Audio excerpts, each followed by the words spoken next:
Dobro jutro. Nešto razmišljam jutros u SO vozača, eto nisam o tome pričao nikako, pa da malo tu temu načnemo. Mada mnogi su o tome pričali i puno se o tome svemu zna, ali evo, ajde da ispričam ja svoju verziju. Gledam, zadnjih godina to se pravi od toga jako velika nauka.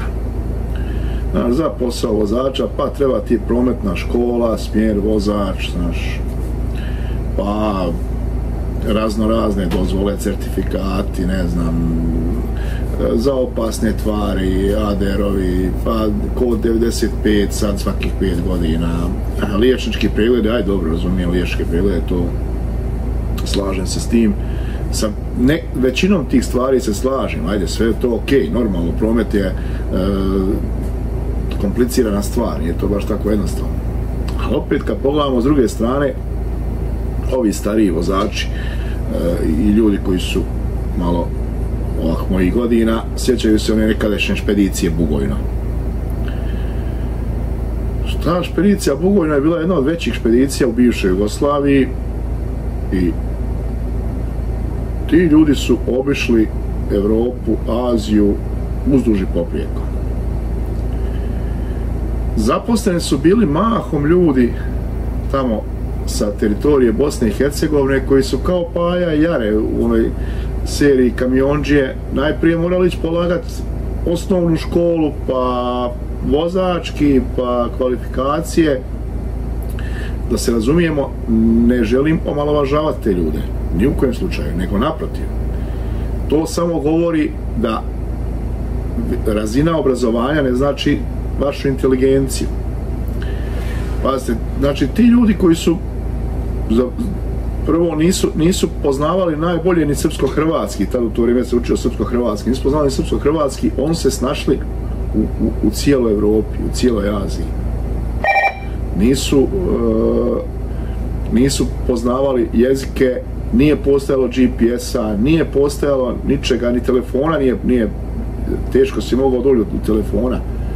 Ti su se ljudi snalazili, obišli su skoro, ajmo reći, cijeli svijet ovaj ovdje naš. A mi u današnje vrijeme, kad imamo svu tu silnu tehnologiju, GPS-ove i sve, stvaramo iz toga nauku.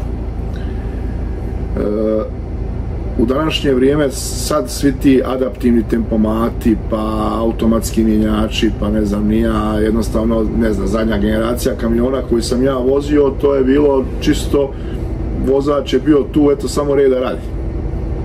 Jer kamion je sam, narihtaš na tempomatu, brzinu kojom se želiš kretat, rastojanje vozila ispred sebe, ako su trake obilježene, znači on drži vozilo u traci, drži određenu distancu vozila ispred sebe, sam šalta, sam koči, tvoje je tu i tamo povremeno, samo tako da držiš iz čisto sigurnosti, radi nekako prste na volanu.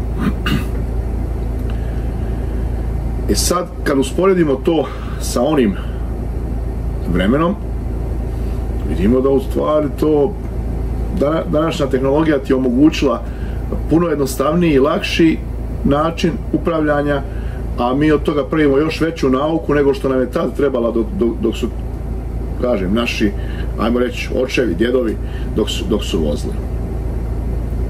Opet, naravno, mi vozači međusobno opet se počnemo razlikovati. Znaš, ovaj kaže, ba ti voziš tu dostavu, kakav si ti nisi vozač, znaš, ja vozim šleper, ja sam međunarodna, ja sam ovo, znači, volimo mi mjerit ko ima dužeg i čije govno manje smrdi. Sve je to otprilike isto. U današnje vrijeme, evo mi ovdje u Hrvatskoj vidimo kako su nam počeli dolaziti strani radnici, Nepalci, Indijci.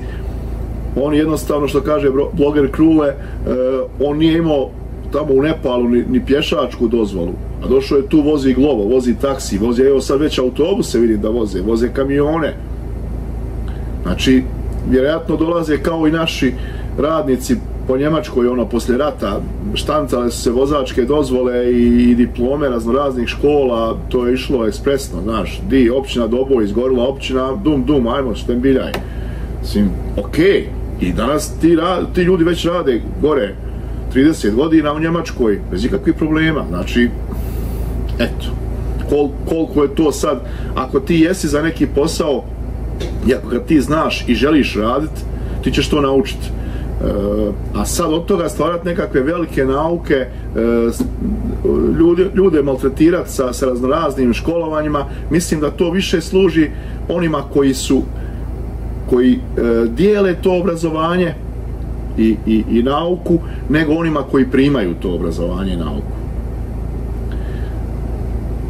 Ja sam, ne znam, evo, u svojoj karijeri vozio sam svega i svačega, ne znam, nija ono, uglavnom najduže što sam vozio to je bilo gorivo. Znači cisterna za opasne tvari, prijevoz goriva, nafte i naftnih derivata. Svakih 5 godina polaganje tog ADR-a. Dođeš tamo na ADR, pa onaj predavač tamo, on zna kemijski o svemu, ali ja znam opet iskustveno, jer ja sam to sve iskusio, ja to znam. Ja 20 godina vozim to gorivo i svakih par godina slušam ponovo kako ja trebam paziti. Ok, mjera opreza nikad na odmet, sve se to slažem, ali isto tako da imamo nekakve prevelike nauke oko svega toga imamo. Znači, sve što se želi, sve se može naučiti. Eto, to nam dokazuju i ti strani radnici koji dođu, kažem, pretpostavljam sa tim nekakvim falš, ne mogu drugačije reći, nego vjerojatno falš školama i falš dozvolama, ljudi se snađu i voze. Uglavnom, posao vozača, kao posao vozača, relativno je dobro plaćen. Nepoželjna djelatnost, zato je relativno dobro plaćena, jer to ne da je to komplicirano, pa niko to ne želi raditi. Sad, zašto to ne želi nitko raditi? Jednostavno, odvojen si od obitelji, društveni život ne postoji, znači rođendani, Uskrs, Božić, Nova godina, sve to zaboravim. Proveo sam tih blagdana i rođendana i ne znam nija čega u kamionu sam, nema im ni broja. Sav društveni život, evo, sad sam zadnjih 5-6 godina u javnom gradskom prijevozu. Alarm je 6 dana u tjednu, 3 sata navijen. Da bi se digao tako rano, ti moraš rano i leći. Nakon posla moraš malo odmoriti. Jednostavno nemaš ti vremena za druženje sa ljudima, nemaš vremena za svoje neke privatne. Uglavnom, živiš da bi radio i preživljavao, umjesto da radiš kako bi živio i uživao. Druga stvar, opasnost tog posla, što mi vozači volimo reći, mi smo jednom nogom u grobu, drugom u zatvoru. Naše greške su katastrofalne. Vidimo u svim razvijenijim zemljama te poslove uglavnom obavljaju ljudi iz manje razvijenih država koji su prinuđeni, prisiljeni da to rade. Tako su naši vozači išli u Njemačku, Austriju, ne znam ni ja, po svim tim evropskim zemljama, radili tamo te poslove. Onda kad je kod nas počelo falit radnika, počeli su nam dolaziti vozači iz Srbije, Bosne i Hercegovine. Sad više to, sad više ni na tom tržištu nema dovoljno, sad nam dolaze iz Nepala, Indije i ne znam. Znači, uglavnom, to je zanimanje koje nije nikom interesantno i zato se ono, ajde, malo bolje plati, da te privuče barem kroz taj novac, da nekako dobije tog radnika.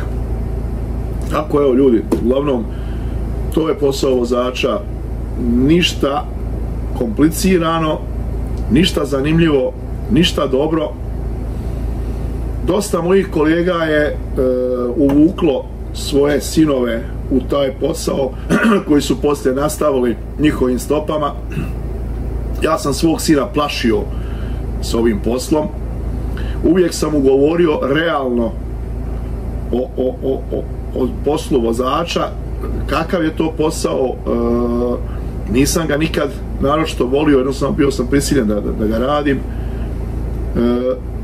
Tako da je moj sin na kraju završio fair. Danas radi za desetke tisuća eura od kuće, na kompjuteru, u pidžami. Ja te novce ne mogu zaraditi za godinu dana vrteći ovaj volan. Upravo zbog toga jer sam ga ja plašio. Ja ti neću svaki dan pregledati zadaću. Ja ne mogu tebi svaki dan gledati jesi li ti naučio ili nisi naučio.